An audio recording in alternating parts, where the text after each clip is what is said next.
Madam आ गई। अच्छा देख देख मैडम आ गई। अरे यार good morning ma'am. Good ma'am morning. अरे अच्छा लाओगा। Good good morning morning ma'am. Good morning class. Good morning ma'am. सभी बच्चों के पास मेरी आवाज आ रही है ना? Yes ma'am. क्लियर आ रही है ना? हाँ मैडम। यस और बोर्ड पे लिखा हुआ क्लियर दिखाई दे रहा है? Yes ma'am. अरे करण अभी तो उठा ही है, गुड नाइट करने लग गया।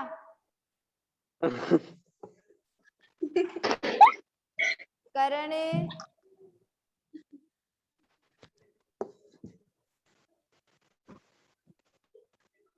हाँ मैडम। चलो बच्चों, कल अपनी क्लास में लाइट जाने के कारण अपन जो विधि पढ़ रहे थे वो एक ही कंप्लीट हुई थी। परिक्षेपण विधि में ब्रेडिंग आर्क विधि या विद्युत अपघटनी विधि, मैंने कल उसके नोट्स भी सेंड नहीं किए थे, आज मैं साथ सेंड कर दूंगी क्योंकि कल लाइट जाने के कारण तुम्हारी क्लास थोड़ी हो पाई थी। अब अपन आगे पढ़ने जा रहे हैं। परिक्षेपण विधि में दूसरी विधि है पेप्टीकरण विधि। पेप्टीकरण विधि, पेप्टीकरण विधि देखो क्या होती है। परिक्षेपण विधि में कल फर्स्ट विधि आपने पढ़ ली थी, ब्रेडिंग आर्क विधि या विद्युत अपघटनी विधि, और आज अब पढ़ने जा रहे हो पेप्टीकरण विधि। नीतू किसको चेट कर रही है?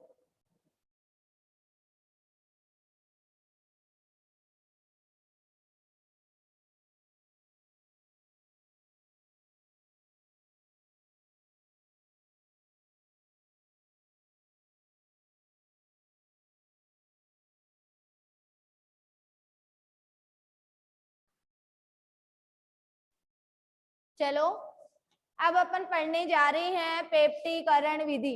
इसमें देखो बच्चों क्या होता है, कोलाइडी विलयन के स्कंदन से प्राप्त जो आपने द्रव्य स्नेही कोलाइडी और द्रव्य विरोधी कोलाइडी में भी ये स्कंदन शब्द पढ़ा था, वहां पे मैंने बताया था टूटना। द्रव्य स्नेही कोलाइडी विलयन में आपने पढ़ा था कि स्कंदन से प्राप्त अवक्षेप को जब अवक्षेपण माध्यम में मिलाया जाता है तो पुनः कोलाइडी विलयन प्राप्त हो जाता है। वो कौन सा कोलाइडी था? द्रव्य स्नेही। इसी कारण उसकी प्रकृति को क्या कहा गया था? उत्क्रमणीय प्रकृति। द्रव्य विरोधी कोलाइडी में आपने कहा था कि मिलाने पर पुनः कोलाइडी विलयन प्राप्त नहीं होता है, इस कारण द्रव्य विरोधी कैसे थे? अनुत्क्रमणीय थे। अब इसमें देखो पेप्टीकरण विधि में क्या होता है, कोलाइडी विलयन के स्कंदन से प्राप्त ताजे अवक्षेप में कोलाइडी विलयन का स्कंदन करने पर जो अवक्षेप प्राप्त होता है, इस ताजे अवक्षेप में विद्युत अपघट्य की अल्प मात्रा मिलाकर, जैसे कल आपने सिल्वर के सोल में स्थायित्व प्राप्त करने के लिए कौन से विद्युत अपघट्य मिलाए थे? NaOH या KOH, वहां पे भी आपने अल्प मात्रा ही ली थी। तो कोलाइडी विलयन के स्कंदन से प्राप्त ताजे अवक्षेप में विद्युत अपघट्य की अल्प मात्रा मिलाकर उनको परिक्षेपण माध्यम में हिलाने पर, कौन से माध्यम में? परिक्षेपण माध्यम में। परिक्षेपण माध्यम में हिलाने पर पुनः कोलाइडी विलयन प्राप्त होता है। यही विधि क्या कहलाती है? पेप्टीकरण विधि कहलाती है। जैसे फेरिक हाइड्रोक्साइड का कोलाइडी विलयन है, फेरिक हाइड्रोक्साइड का सूत्र होता है FeOH3। इस फेरिक हाइड्रोक्साइड के ताजे अवक्षेप में फेरिक क्लोराइड डालने पर यहाँ पे फेरिक क्लोराइड विद्युत अपघट्य का कार्य कर रहा है। किसका कार्य कर रहा है? विद्युत अपघट्य का। तो फेरिक हाइड्रोक्साइड के ताजे अवक्षेप में फेरिक क्लोराइड की अल्प मात्रा डालने पर पुनः आपको किसका विलयन प्राप्त होता है? फेरिक हाइड्रोक्साइड का। यही क्या होती है? पेप्टिकरण विधि। तो देखो बच्चों, फेरिक हाइड्रोक्साइड का पुनः विलयन प्राप्त होगा FeOH3 और इसमें विद्युत अपघट्य फेरिक क्लोराइड मिलाया गया है तो Fe+3 और 3Cl-। तो यह पुनः क्या प्राप्त कर रहा है? फेरिक हाइड्रोक्साइड का कोलाइडी विलयन। तो यही कौन सी विधि होती है? पेप्टिकरण विधि। तो कोलाइडी विलयन के स्कंदन से प्राप्त ताजे अवक्षेप में विद्युत अपघट्य की अल्प मात्रा मिलाकर उनको परिक्षेपण माध्यम में हिलाने पर पुनः कोलाइडी विलयन प्राप्त होता है, जिसको पेप्टिकरण विधि कहा जाता है। जैसे फेरिक हाइड्रोक्साइड के ताजे अवक्षेप में फेरिक क्लोराइड विलयन डालने पर फेरिक हाइड्रोक्साइड का कोलाइडी विलयन पुनः प्राप्त हो जाता है। यही क्या होती है? पेप्टिकरण विधि। ये आपकी परिक्षेपण विधियां कंप्लीट हो गई है। ब्रेडिंग ऑर्क विधि या विद्युत अपघटनी विधि और आज आप पढ़े हो पेप्टिकरण विधि। सभी बच्चों को परिक्षेपण विधियां क्लियर हो गई क्या? कल वाली ब्रेडिंग ऑर्क विधि और ये आज वाली पेप्टिकरण विधि। फटाफट बोलो, आगे चलो।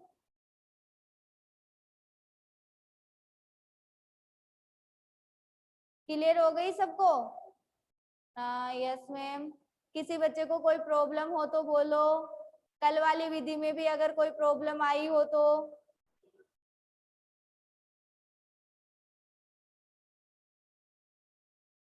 सभी को आगे समझ में? फिर चलो आगे चलो। हाँ, ये अमर सिंह है, कौन है ये? No ma'am. कहाँ पे प्रॉब्लम आई? अच्छा, नो प्रॉब्लम, कोई प्रॉब्लम नहीं आई। चलो अच्छी बात है। चलो अब अपन आगे चल रहे हैं। कोलाइडी विलयन का शुद्धिकरण। आगे अपन चल रहे हैं। कोलाइडी विलयन बनाने की विधियां कंप्लीट हो गई है, जिसमें आपने दो विधि पढ़ ली है, संघनन विधि और परिक्षेपण विधियां। संघनन आपने 4 पढ़ी है, याद रखा करो। देखो मैं बार बार रिपीट करती हूँ ताकि तुम भूलो नहीं। संघनन आपने 4 पढ़ी, उभय अपघटन, जल अपघटन, ऑक्सीकरण, अपचयन। परिक्षेपण आपने 2 पढ़ी है, ब्रेडिंग आर्क विधि और पेप्टिकरण विधि। संघनन का मतलब पदार्थ के छोटे छोटे जो अणु होते हैं वो कोलाइडी आकार में परिवर्तित हो रहे हैं, और परिक्षेपण का मतलब बड़े कण हैं वो किस में परिवर्तित हो रहे हैं? कोलाइडी आकार के कणों में। अब अपन अगला टॉपिक लेके चल रहे हैं, कोलाइडी विलयन का शुद्धिकरण। कोलाइडी विलयन का शुद्धिकरण। देखो बच्चों, कोलाइडी विलयन का शुद्धिकरण किसे कहते हैं? पहले तो अपन ये जानेंगे। कोलाइडी विलयन बनाते समय उसमें विद्युत अपघट्य की अतिरिक्त मात्रा का मतलब है जितना विद्युत अपघट्य कोलाइडी विलयन को स्थायित्व प्रदान करने के लिए चाहिए उसे भी ज्यादा मात्रा। कोलाइडी विलयन बनाते समय विद्युत अपघट्य की अतिरिक्त मात्रा व इनमें कुछ विलेय अशुद्धियां होती है। कोलाइडी विलयन बनाते समय विद्युत अपघट्य की अतिरिक्त मात्रा व उसमें कुछ विलेय अशुद्धियां होती है। विद्युत अपघट्य की अल्प मात्रा कोलाइडी विलयन को स्थायित्व प्रदान करने के लिए आवश्यक होती है, परंतु विद्युत अपघट्य की आवश्यकता से अधिक मात्रा कोलाइडी विलयन का स्कंदन कर देती है। कोलाइडी विलयन का क्या कर देती है? स्कंदन कर देती है। भाई अल्प मात्रा तो स्थायित्व प्रदान करने के लिए आवश्यक है, वो तो ली जाती है, लेकिन इसमें जब आवश्यकता से अधिक विद्युत अपघट्य होता है तो वो कोलाइडी विलयन का क्या कर देता है? स्कंदन कर देता है।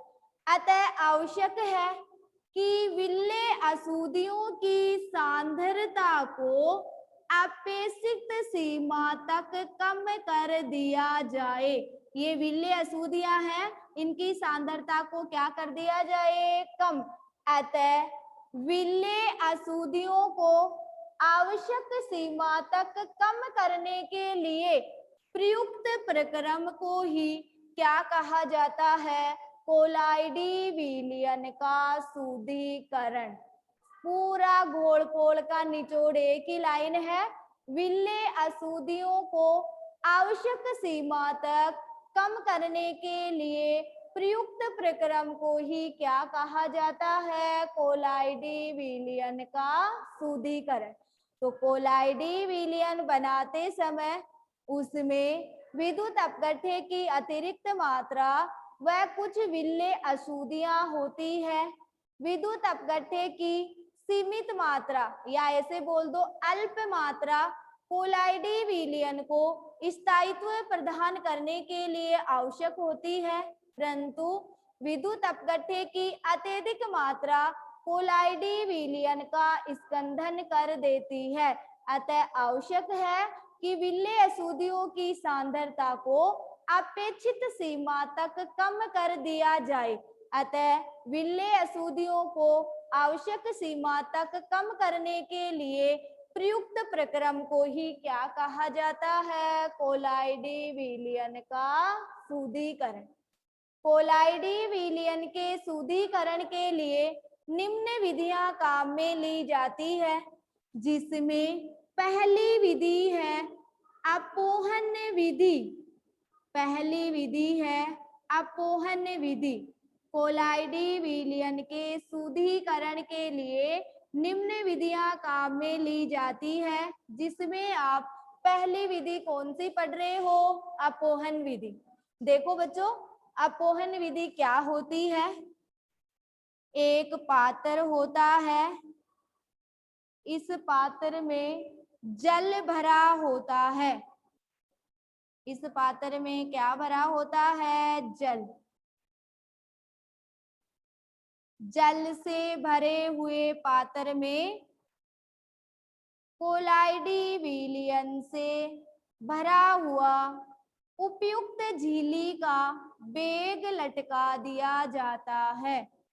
इस जल से भरे हुए पात्र में कोलाइडी विलयन से भरा हुआ उपयुक्त झिल्ली का क्या लटका दिया जाता है? Bag.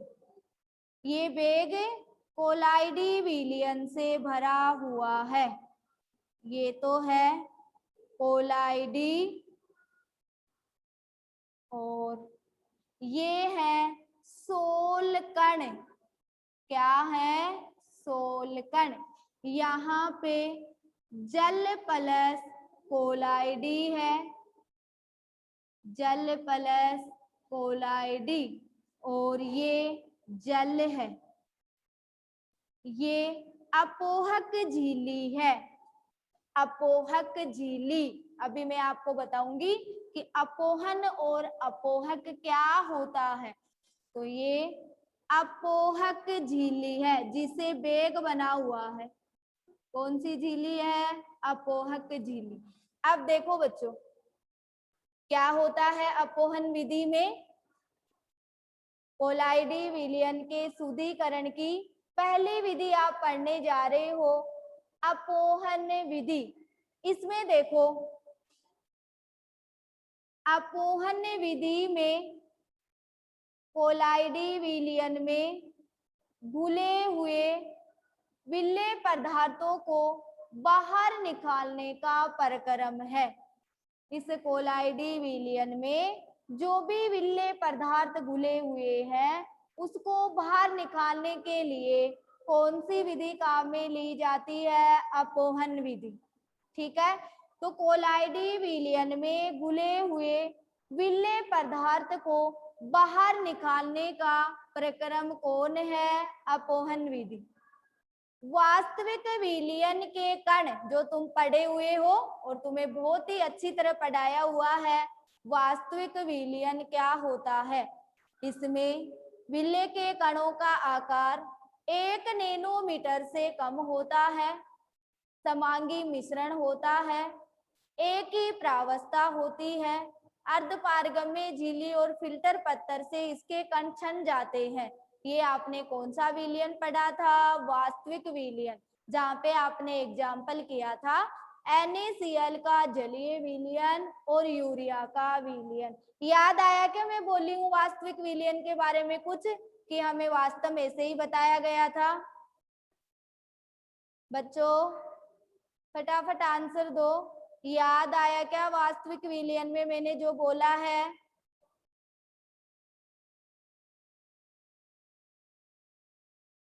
Yes ma'am, yes ma'am. Harsh Kumar कह रहा है मैम क्लियर नहीं दिख रहा है। क्लियर दिख रहा है बिल्कुल हर्ष कुमार, आवाज भी आ रही है, आज तो कोई प्रॉब्लम ही नहीं है। अरे वास्तविक विलयन के बारे में 2-4 बच्चे किए हैं कि हाँ मैम याद आया, बाकी कोई बच्चे नहीं बोला। हाँ अब लिख रहे हैं हाँ हाँ हाँ, yes ma'am, yes ma'am, yes ma'am. याद रखा करो बच्चों, ऐसे कैसे काम चलेगा? ठीक है, चलो अब तुम तो अपोहन विधि पढ़ो और कोशिश किया करो कि मैम इतनी बार हमें बोलती है, बार बार रिपीट करती है, तो हमें याद होना ही चाहिए। चलो, तो कोलाइडी विलयन में घुले हुए पदार्थों को बाहर निकालने का प्रक्रम है। वास्तविक विलयन के कण जांतव्य झिल्ली, ये सब झिल्लियां अर्धपारगम्य झिल्ली की तरह ही सूक्ष्म रंध्री सीट के समान वाली संरचना होती है। जांतव्य झिल्ली या पार्चमेंट पत्थर, फिल्टर पत्थर को ही कहा जाता है, या सेलोफोन, सेलोफोन सीट से निकल जाते हैं। वास्तविक विलयन के कण जांतव्य झिल्ली, पार्चमेंट पत्थर, जांतव्य झिल्ली का मतलब है अर्धपारगम्य झिल्ली, पार्चमेंट पत्थर का मतलब है फिल्टर पत्थर, और सेलोफोन सीट का मतलब है सूक्ष्म रंध्री संरचना। सेलोफोन सीट से निकल जाते हैं, परंतु कोलाइडी कण इनसे नहीं निकलते हैं, जो तुम बहुत ही अच्छी तरह पढ़े हुए हो। कोलाइडी कण इनसे नहीं निकलते हैं और वास्तविक विलयन के कण तो इनसे निकल जाते हैं, लेकिन कोलाइडी कण इनसे नहीं निकलते। अतः उनको उपयुक्त झिल्ली में अपोहन करके प्रयुक्त किया जाता है। और कौन सी झिल्ली में? अपोहक झिल्ली में। उपयुक्त झिल्ली में अपोहन करके प्रयुक्त किया जाता है। इस उद्देश्य के लिए प्रयुक्त प्रक्रम को अपोहक कहा जाता है। क्या कहा जाता है? अपोहक। जो कोलाइडी कण इनसे नहीं निकल रहे हैं, उनको उपयुक्त झिल्ली में अपोहन करके प्रयुक्त किया जाता है। इस उद्देश्य के लिए प्रयुक्त प्रक्रम को क्या कहा जाता है? अपोहक कहा जाता है। कोलाइडी विलयन से भरे हुए बेग को, या तुम ऐसे भी बोल सकते हो, कोलाइडी विलयन को उपयुक्त झिल्ली के बेग में भरकर, उपयुक्त झिल्ली कौन सी है? अपोहक झिल्ली।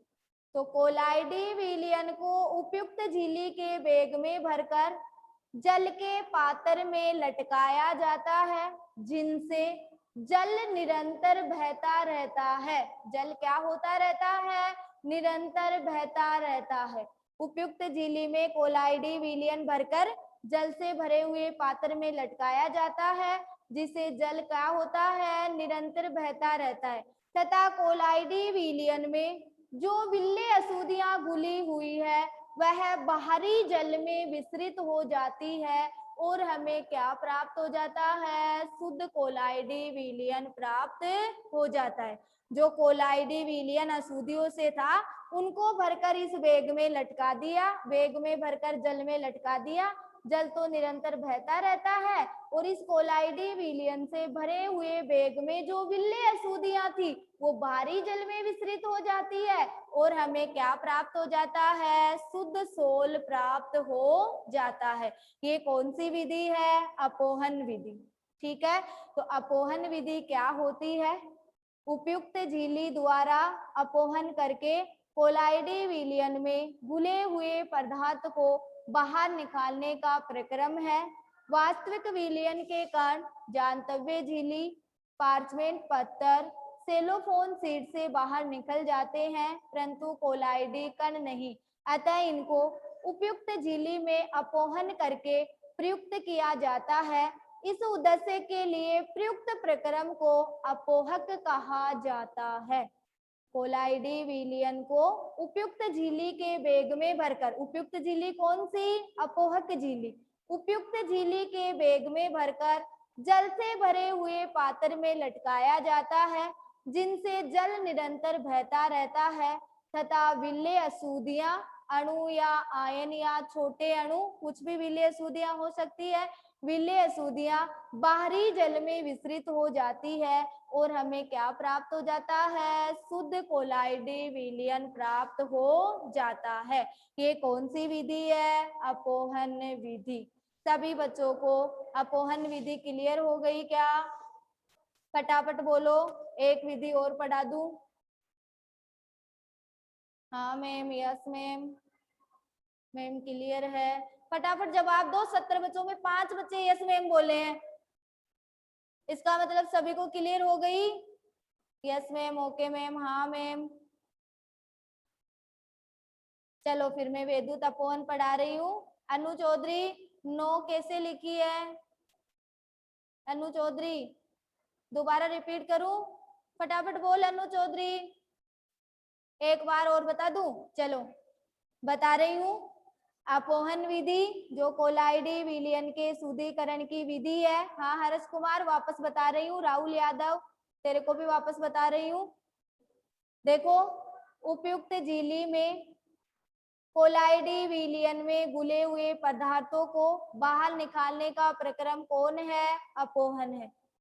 वास्तविक विलयन के कण इनसे निकल जाते हैं, क्योंकि तुम सबको पता है वास्तविक विलयन के कणों का आकार 1 नैनोमीटर से भी कम होता है, परंतु कोलाइडी कण नहीं निकलते हैं। अतः उपयुक्त झिल्ली में अपोहन करके इन कोलाइडी कणों को प्रयुक्त किया जाता है। देखो अपोक झिल्ली से बेग बना हुआ है, उसी में कोलाइडी विलयन भरा हुआ है। उपयुक्त झिल्ली में प्रयुक्त किया जाता है तथा इस उद्देश्य के लिए प्रयुक्त प्रक्रम को अपोहक कहा जाता है। कोलाइडी विलयन को उपयुक्त झिल्ली के बेग में भरकर जल से भरे हुए पात्र में लटकाया जाता है, जिनसे जल निरंतर बहता रहता है तथा विल्ले अशुद्धियां बाहरी जल में विसरित हो जाती है और हमें शुद्ध कोलाइडी विलयन प्राप्त हो जाता है। अब हर्ष कुमार, राहुल शर्मा, राहुल यादव, अन्नू चौधरी, हो गया क्लियर? हर्ष कुमार क्लियर हो गया? फटाफट बोल हर्ष कुमार, एक विधि और बताऊं? राहुल शर्मा क्लियर हो गया क्या?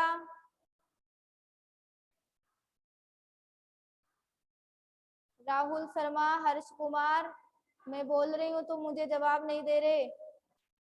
ठीक है, हाँ चलो अब मैं आगे पढ़ा रही हूँ। राहुल शर्मा वापस एक बार और बताऊं? ऐसी तो कोई इसमें चीज ही नहीं आई राहुल शर्मा।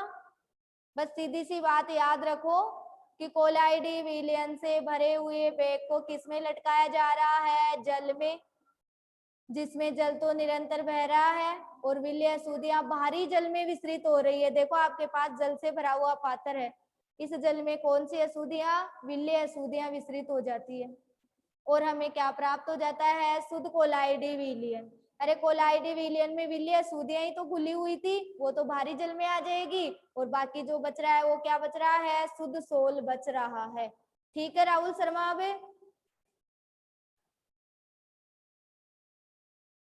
राहुल शर्मा फटाफट जवाब दो, ठीक है क्या? अब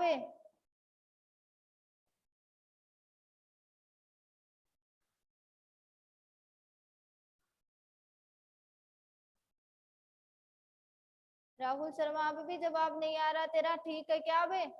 यस या नो, फटाफट बोल बेटा, आगे चलो। क्लियर हो गया मैम, चलो ठीक है, हाँ हाँ नीचे आ गया तेरा, ठीक है। चलो अब मैं आगे बताने जा रही हूँ वेदुत अपोहन। देखो बच्चों, मैं इस डायग्राम को मिटा नहीं रही हूँ। वेदुत अपोहन, वेदुत अपोहन भी वैसा का वैसा ही है, केवल थोड़ा सा अंतर है। तो मैं इस डायग्राम को नहीं मिटा रही हूँ, यहाँ पे मैं अपोहन की जगह लिख देती हूँ वेदुत अपोहन। कोलाइडी विलयन के शुद्धिकरण की दूसरी विधि आ रही है वेदुत अपोहन। देखो बच्चों, वो का वो ही है, वो ही जल से भरा हुआ पात्र है, वो ही कोलाइडी विलयन से भरा हुआ बेग जल में लटका हुआ है, वो ही बेग में कोलाइडी विलयन है, वो ही सोल कण है, यहाँ पे जल है, यहाँ पे जल प्लस वेदुत अपघट्य हैं। जल प्लस क्या है?